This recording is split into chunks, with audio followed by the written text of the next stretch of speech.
अस्सलाम वालेकुम। मेरी माँ हयात नहीं थी। घर में हम 3 लोग ही रहते थे, मेरा अब्बू, मेरा भाई, लेकिन वो नाम के रिश्ते थे। वो दोनों एक एक रात करके मेरे साथ। मेरा नाम किरण है और मैं 15 साल की हूँ। मेरी ज़िंदगी खुशगवार गुजर रही थी, मगर अचानक मेरी अम्मी का इंतकाल हो गया और सब बदल गया। घर में सिर्फ मैं ही लड़की हूँ, बाकी मुझसे बड़ा एक भाई है जो 18 साल का है। मेरी अम्मी का जब इंतकाल हुआ तो मैं अपने भाई के पास सोने लगी। पहले भी मैं अपने भाई के साथ ही कमरे में सोती थी। अम्मी अब्बू अलग कमरे में सोया करते थे। रात के वक्त मैं सोई हुई थी कि अचानक मैंने ख्वाब में अम्मी को देखा तो मुझे अम्मी की याद आने लगी और मैं ऊंची आवाज़ में रोने लगी। मेरे रोने की आवाज़ सुनकर भाई जाग गया, कमरे की लाइट ऑन की और मेरे पास आए। किरण, क्यों रो रही हो? भाई ने मेरा चेहरा उठाकर पूछा। मुझे अम्मी की याद आ रही है, मैंने रोते हुए कहा तो भाई ने मुझे सीने से लगा लिया। अरे मेरी प्यारी बहन, अम्मी अब इस दुनिया से चली गई हैं, तुम रोया मत करो। भाई मेरी कमर पर हाथ चलाते हुए मुझे तसल्ली देने लगे। मुझे कुछ महसूस होने लगा। जब मैंने हाथ लगाया तो मेरे भाई का तोता मेरी कमर के साथ लग रहा था। मैं जल्दी से इनके सीने से पीछे हटी। क्या हुआ? किरण मेरे पीछे हटने पर मेरा भाई मेरे चेहरे को अपने हाथों के दरमियान लेकर बोला, कुछ नहीं, मैंने घबरा कर कहा। इतने में अब्बू कमरे में दाखिल हुए। वह सख्त लहजे में बोले, क्या हुआ? भाई बोले, वो किरण को अम्मी की याद आ रही थी, मैं इसे तसल्ली दे रहा था। भाई ने कहा, अब्बू ने कहा, किरण तुम मेरे कमरे में मेरे साथ सो जाओ। अब्बू ने प्यार से मुझे कहा। मैं जाने लगी तो भाई ने मुझे आंखों ही आंखों में अब्बू के साथ सोने से मना किया, मगर मैं इन्हें नज़रअंदाज करती हुई अब्बू के साथ चल पड़ी। मुझे भाई की नज़रों में अपने लिए कुछ बुरा नजर आ रहा था। मैं अब्बू के साथ कमरे में आई। अब्बू ने मुझे अपने साथ लेटने को कहा। मैं खुशी खुशी लेट गई, क्योंकि मैं अक्सर अम्मी अब्बू के साथ लेटा करती थी। अब्बू के पास लेटते ही मैं सो गई। कुछ देर बाद मुझे ऐसा महसूस होने लगा जैसे अब्बू का हाथ मेरी कमर पर है। मैंने आंखें खोली तो देखा अब्बू का हाथ मेरी कमर पर है। मैंने अब्बू का हाथ अपनी कमर से हटाना चाहा, मगर उन्होंने मजबूत से पकड़ रखा था। मैं जागती रही, मुझे नींद नहीं आ रही थी। कुछ घंटों बाद जब अब्बू ने हाथ उठाया, मैं भागकर अपने कमरे में आ गई। भाई सो रहे थे, मैं भी सो गई। सुबह जब उठी तो देखा मेरी शर्ट पेट से हटी हुई है। मैंने जल्दी से नीचे की और कमरे से बाहर आई। अब्बू और भाई मुझे कहीं दिखाई नहीं दे रहे थे। मुझे किचन से खाने की खुशबू आई। मैं समझ गई अब्बू खाना बना रहे हैं। मैं कमरे में आई और कमरे की सफाई करने लगी। मैं भाई का बिस्तर ठीक कर रही थी कि मेरी नज़र भाई के सरहाने के नीचे पड़ी तो देखा वहाँ पर एक मैगज़ीन पड़ी हुई है। मैंने मैगज़ीन अपने हाथों में ली। मैगज़ीन पर बनी तस्वीर देखकर मैं शर्म से पानी पानी हो गई। वो लड़के और लड़की की पूरी वाली तस्वीर थी। मैंने मैगज़ीन खोली और तस्वीरें देखने लगी। तस्वीर देखकर मैं चौंक पड़ी। मैं पहली बार ऐसी तस्वीरें देख रही थी। मेरे चेहरे पर पसीने आने लगे। मैं मैगज़ीन अपने बिस्तर पर बैठकर देख ही रही थी कि अब्बू आवाज़ लगाते हुए कमरे में आए। अब्बू की आवाज़ सुनकर मैं घबरा गई और मेरे हाथ से मैगज़ीन छूटकर ज़मीन पर गिर गई। अब्बू पास आए, उन्होंने मैगज़ीन उठा ली और देखने लगे। मैगज़ीन देखकर इनका चेहरा गुस्से से लाल होने लगा। उन्होंने मुझे थप्पड़ मार दिया। तुम ये सब देखती हो? तुम पर बहुत जवानी चढ़ रही है तुम्हें? अब्बू ने गुस्से से पूछा।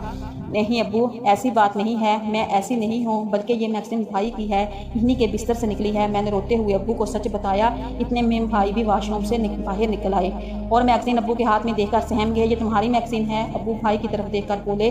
अब्बू ये नहीं, ये किरण की है। जब से अम्मी का इंतकाल हुआ है किरण बहुत बदलने लगी है। पता नहीं वो कैसी दोस्तियाँ बना रही है जो ऐसी मैगज़ीन लाकर देती हैं और फिर किरण ऐसी मैगज़ीन देखकर मेरे पास आने की कोशिश करती है। रात के वक्त भी मुझे अपने करीब आने का कह रही थी, लेकिन मैंने मना कर दिया और इसे समझाया ये काम करने की इसकी उम्र नहीं, मगर ये मेरी बात सुनती नहीं। झूठी बातें सुनकर मेरे पाँव तले ज़मीन निकल गई। वो मेरे साथ ऐसा कैसे कर सकते थे? सारा झूठा इल्ज़ाम मुझ पर लगा रहे थे। भाई झूठ बोल रहे थे। अब्बू, मैंने रोते हुए कहा, मुझे यकीन था मेरी बात पर यकीन करेंगे, लेकिन अब्बू के अपने इरादे ही गलत थे। तब ही उन्होंने मेरी भाई की बात पर यकीन करने किया और ऐसी बात है, मेरी बेटी जवान हो रही है, कोई बात नहीं, मैं इसकी सारी जवानी निकाल दूंगा। अब्बू ने इतना कहा और मेरी तरफ बढ़े और मेरा हाथ पकड़ लिया। मैं घबराने लगी। जाओ तुम कमरे से बाहर। अब्बू ने भाई को इशारा किया और कमरे से बाहर भेज दिया। भाई कमरे से बाहर निकल गया और फिर अब्बू सारी हदें पार करते हुए मेरे साथ ज्यादती करने लगे। मैं रोती चलाती रही, मगर उन्होंने मुझ पर तरस नहीं खाया और मेरे साथ सब कुछ कर दिया और फिर कमरे से बाहर निकल गए। मैं ज़मीन के कोने में बैठकर अपना सर अपने घुटनों में देकर फूट फूट कर रोने लगी। मुझे किसी के कदमों की आहट सुनाई दी। मैं समझ गई कि अब्बू ही होंगे। मैं मज़ीद डरने लगी जब किसी ने मेरे कंधे पर हाथ रखा। मैंने अपना रोता हुआ चेहरा ऊपर की तरफ उठाया। भाई को देखकर मैं मज़ीद रो पड़ी। सब इन्हीं की वजह से हुआ था, मुझे माफ़ कर दो, वरना अगर मैं सच बता देता तो अब्बू मेरी जान निकाल देते। तुम जानती हो अब्बू का गुस्सा जो हुआ, इसे भूल जाओ। भाई मेरे कंधे से हाथ चलाते चलाते मेरे बाजू पर आ रुके। इनकी नीयत भी ख़राब थी और मुझ पर वो मेरे मज़ीद करीब आने लगे। मेरे करीब मत आना भाई, मैं बहन हूँ आपकी। मैंने रोते हुए बोला, अगर अब्बू तुम्हारे करीब हो सकते हैं तो मैं भी आ सकता हूँ। इसने मुझे पकड़ा और बिस्तर पर फेंक दिया और फिर मेरे साथ ज्यादती करने लगे। मेरा बुरा हाल था। ये बात किसी को मत बताना कि मैंने और अब्बू ने तुम्हारे साथ काम किया है या करते हैं, वरना जिंदा गाड़ दूंगा। भाई ने मुझे धमकी देकर चले गए। मैं रोने लगी। मेरी माँ के जाने के बाद मेरे अपने ही बाप भाई मुझे ज्यादती का निशाना बनाते रहे।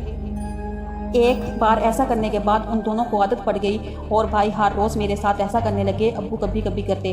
मैं भाई को ऐसा करने से मना करती रही मगर वो ना रुके और मुझे आदत पड़ गई। कुछ दिन बाद मेरी तबीयत ख़राब होने लगी और मुझे चक्कर आने लगे और मैं बेहोश हो जाती। और जब अब्बू डॉक्टर को लाए, उसने मेरा चेकअप किया तो मालूम हुआ मैं माँ बनने वाली हूँ और ये मेरा चौथा माँ है। मेरी माँ बनने की खबर सुनकर अब्बू और भाई चौंक पड़े। इन दोनों के मुँह हैरत से खुले के खुले रह गए। अब क्या होगा, हम दोनों पकड़े जाएंगे।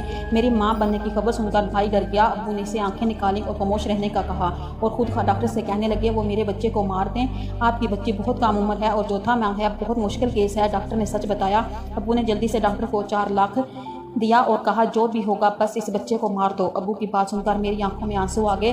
डॉक्टर ने हामी भर ली। अब्बू मुझे डॉक्टर के पास लेके डॉक्टर मुझे कमरे में ले गया और मुझसे कहने लगा मैं शादीशुदा हूँ लेकिन मेरी औलाद नहीं है। तुम अपनी औलाद मुझे दे दो, तुम्हें रहने को छत दूंगा लेकिन तुम इन दोनों मर्दों से कभी नहीं मिलोगी। डॉक्टर की बात सुनकर मेरी जान में जान आई और मैंने हामी भर ली। डॉक्टर ने मुझे दूसरे दरवाजे से भेज दिया और मेरे घर वालों को कह दिया कि मैं भाग गई हूँ।